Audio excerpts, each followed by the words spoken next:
Өткен ай Жезқазған аймағы үшін айтулы оқиғаларға толы болды. Маусымның 19-ында Жезқазған Медцвет өндірістік бірлестігіндегі еңбек ұжымдарына өнеркәсіп нысандарының бірқатары жұмысын уақытша тоқтататыны туралы хабарланған болатын. Өйткені пайдасы төмен болып келетін бұл нысандарды жөндеу қажеттілігі туындап отыр. Қазақмыс басшылығы кәсіпорынның негізгі капиталы өз қызметкерлерінен айырылып қалмау мақсатында бірқатар ұсыныстар жасады. Және бұл ұсыныстарды жүзеге асыруға кіріспес бұрын ұсынылған мәселелерді жұмысшылардың талқысына шығарды. 19 маусым күні Жезқазған мыс балқыту зауытының уақытша тоқталатыны жөнінде хабарланды. Оған зауытты қайта құру қажеттілігі түрткі болып отыр. Жезқазған мыс балқыту зауытының іске қосылғанына 40 жылдан астам уақыт өтіпті. Осы уақыт аралығында технология бірде-бір рет қайта қаралмаған. Өндіріс орнында қолданылатын электр балқыту технологиясы бәсекеге қабілетсіз. Кәсіпорын қайта қалпына келтіргеннен кейін онда гидрометаллургия әдісін қолдану көзделіп отыр.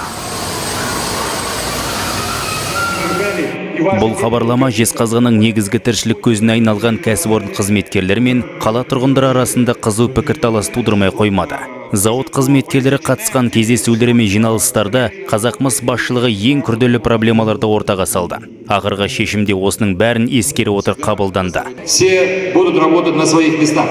100% ваша заработная плата сохраняется. Корпорация Қазақстан үкіметімен бірлесе отырып, кәсіпорынды қалпына келтіру барысында барлық жұмысшылардың жалақысын тоқтатпай, толық төлеу туралы шешім қабылдады.